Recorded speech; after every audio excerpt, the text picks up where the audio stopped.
Hello, Bacho. Let's read a given question. The question says the binding energies of deuteron having atomic number 1, mass number 2, and alpha particle, which is the helium nucleus, having atomic number 2, mass number 4, are 1.25 and 7.2 milli mega electron volt per nucleon respectively. Which nucleus is more stable?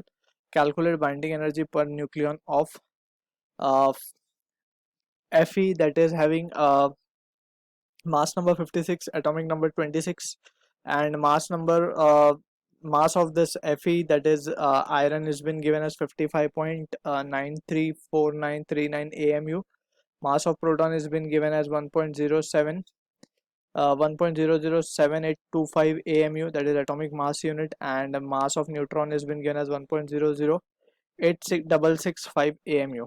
So to understand the question, we need to first understand about the mass defect, right? So mass defect basically क्या होता है? It is denoted with delta m.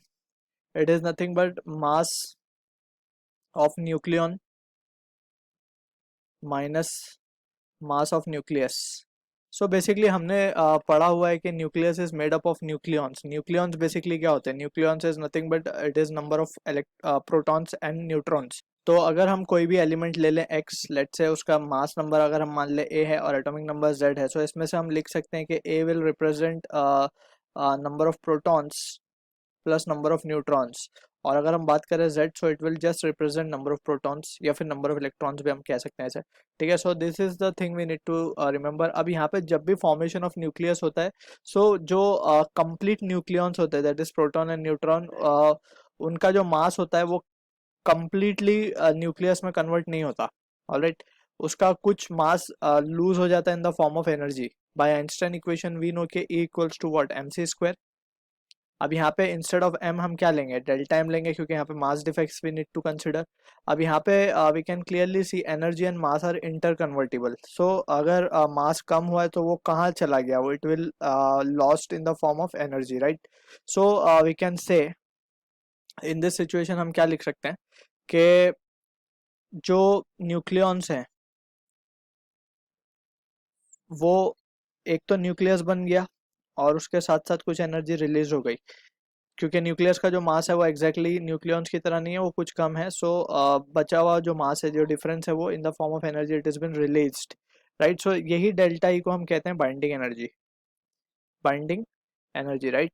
So binding energy की अगर हम definition की बात करें, so binding energy की डेफिनेशन हम क्या लिख सकते हैं? Binding energy is the amount of energy released during the formation of nucleus. या फिर हम इसको इस तरीके से समझे कि अगर इतनी एनर्जी हम न्यूक्लियस को दें, ठीक है ना, सो वो ब्रेक होके न्यूक्लियॉन्स में कन्वर्ट हो जाए, ठीक है. So it is the amount of energy required to separate the nucleons. इस तरीके से भी हम इसे समझ सकते हैं, ठीक है.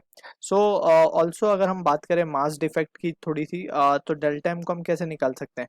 डेल्टा एम को हम निकाल सकते हैं, पहले तो हमें निकालना होगा कि मास ऑफ न्यूक्लियॉन्स कितने हैं, ठीक है ना.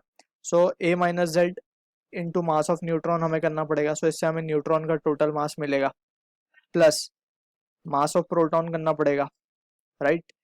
z into mass of proton करना पड़ेगा. Basically number of proton z है और एक का मास mp है, so total mass will be zmp minus of mass of nucleus, ठीक है ना. सो इस तरीके से हमें क्या मिलेगा? मास डिफेक्ट मिलेगा, and this will be in also. यहाँ पे हम देख सकते हैं कि if we wish to find the energy then so just we will have to use this expression, और उसमें हम डेल्टा एम की जगह ये वैल्यू रख के सी स्क्वायर मल्टीप्लाई कर देंगे, ठीक है. अब also we need to understand कि अब एज पर जो हमने बाइंडिंग एनर्जी को डिफाइन किया, it is the amount of energy required to break the nucleus into nucleons, right. So जितनी ज़्यादा जिसको एनर्जी लगेगी उतना स्टेबिलिटी किस पर डिपेंड करेगी? स्टेबिलिटी डिपेंड करेगी कि जितनी ज़्यादा बाइंडिंग एनर्जी हम दे, ठीक है ना, उतना ही मीन्स अगर हमारे पास दो न्यूक्लियस है, let's say x and Y. सो अगर x को हम लेट्स से एनर्जी दे रहे हैं, just for example we are taking let's say 5 electron volt की एनर्जी दे रहे हैं इसको ब्रेक करने, यानी इसकी बाइंडिंग एनर्जी 5 इलेक्ट्रॉन वोल्ट है और इसकी 10 इलेक्ट्रॉन वोल्ट है. So we can clearly see के जो 10 इलेक्ट्रॉन वोल्ट वाला है ये मोर स्टेबल होगा, क्योंकि इसको ज़्यादा एनर्जी लग रही है ब्रेक होने में, इसकी स्टेबिलिटी डिस्टर्ब होने में ज़्यादा एनर्जी लग रही है, सो ये ज़्यादा स्टेबल होगा, ठीक है. सो यहाँ से हम क्या कह सकते हैं? Binding energy is proportional to stability. जितनी ज़्यादा बाइंडिंग एनर्जी होगी उतनी ज़्यादा स्टेबिलिटी होनी चाहिए. बट एक्चुअली में क्या पाया गया? एक्चुअली में it is been found binding energy पर न्यूक्लियन दैट इज न्यूक्लियन मतलब mass number A is the criteria for stability, ठीक है ना। सो इसको actually the criteria been form, क्योंकि हमें पता है कि अगर let's say we take two examples, एक हाइड्रोजन का ले लेते हैं और एक वी कैन से लेट्स से एक फेरस का ही ले लेते हैं जो यहाँ पे हमें गिवन है Fe 56 एंड ये 26, ठीक है, और एक ले लेते हैं यूरेनियम का 238। सो इसकी जो बाइंडिंग एनर्जी है it comes out to be around 498। ये वैल्यू स्टैंडर्ड वैल्यूज है, ठीक है, 498 इलेक्ट्रॉन वोल्ट। सो इसकी जो बाइंडिंग एनर्जी आती है वो आती है 492 मेगा इलेक्ट्रॉन वोल्ट। सो ये स्टैंडर्ड वैल्यू है।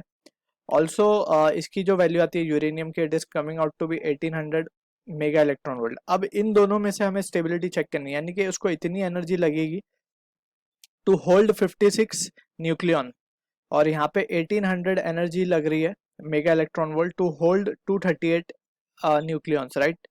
सो यहाँ पे अगर हम डिवाइड करें इनके रेशियो को, यानी कि बाइंडिंग एनर्जी जो हमें गिवन है उसके ए से डिवाइड करें, सो ये वैल्यू आती है around 8.7 mega electron volt, right. और ये एनर्जी अराउंड आएगी हमारी 7.56 मेगा इलेक्ट्रॉन वोल्ट। सो यहाँ पे हम देख सकते हैं कि जो कैपेसिटी है न्यूक्लियस की इलेक्ट्रॉन को बाइंड, न्यूक्लियॉन्स को बाइंड करके रखने की, वो किसकी कम आ रही है, वो कम आ रही है यूरेनियम की, राइट।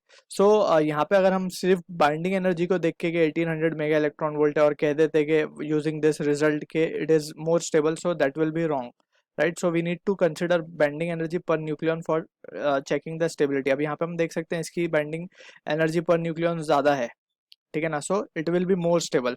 सो यहाँ पे हम कह सकते हैं स्ट्रेट अवे के जो अल्फा पार्टिकल है that will be having binding energy 7.2, सो ये ज्यादा स्टेबल होगा, ठीक है। So this is the first part of the question that we have done. अब बात करते हैं हमें क्या कैलकुलेट करना है, कैलकुलेट बाइंडिंग एनर्जी पर न्यूक्लियन ऑफ दिस, यानी कि इसका बाइंडिंग एनर्जी कैलकुलेट करना है। सो सबसे पहले इसकी बाइंडिंग एनर्जी हमें कैलकुलेट करनी पड़ेगी। So for calculating binding energy mass defect we need to calculate. So mass defect पहले निकाल लेते हैं, delta M will be equals to a minus Z. अगर हम करें 56 minus 26, using this result we are calculating mass defect. So 56 minus 26 will be 30 into M N, that is mass of neutron. ये कितना है हमारे पास 1.008665 AMU। और इसके बाद हम इसे क्या लिखेंगे, प्लस ऑफ जेड, जेड है 26 into mass of proton is given as 1.007825 plus we can write this value as to be mn, that is mass of nucleus है ये, we need to be careful. यहाँ पे थोड़ा हम notations change कर देते हैं, हम इसको मान लेते हैं कि न्यूक्लियस जो है हमारा x है। So better we can write this is the mass of nucleus, ठीक। So from here we can say this value will be mass of nucleus जो होगा that is also been given 55.934939 AMU. So this will be the value giving us the mass defect, और ये value हमें क्या करनी होगी, subtract करनी होगी, ठीक है। So from this we can have the value of mass defect. उसके बाद हम एनर्जी निकालेंगे। So this value comes out to be, so ये वैल्यू जो हमारे पास आएगी डेल्टा एम की, it comes out to be 0.528 AMU, right, that is atomic mass unit. And we have to now remember 1 AMU जो होता है it corresponds to 931.5 mega electron volt, right. So delta AMU will corresponds to delta M, corresponds to delta M into 931.5 mega electron volt. So finally हम क्या कह सकते हैं, binding energy जो होगी, बाइंडिंग एनर्जी होगी delta M into 931.5 mega electron volt, right. Just it is been already converted, हमने जो है ये जो वैल्यू 931.5 मेगा इलेक्ट्रॉन वोल्ट आ रही है that is coming from binding energy delta M C square, यानी कि एक मास डिफेक्ट के लिए जो value we have calculated this is coming out to be 931.5। यहाँ पे हम देख सकते हैं for 1 AMU it is 931.5। So this will be the case, just we need to multiply it with 931.5 now, और हमें बाइंडिंग एनर्जी पर न्यूक्लियन चाहिए, so we also have to divide it with A. So we can write finally जो हमें ये मिला है that is 0.528 into 931.5 divided by mass number है 56, सो this value comes out 0.79 mega electron volt. So this is the answer to the question. I hope you understood the solution. All the best.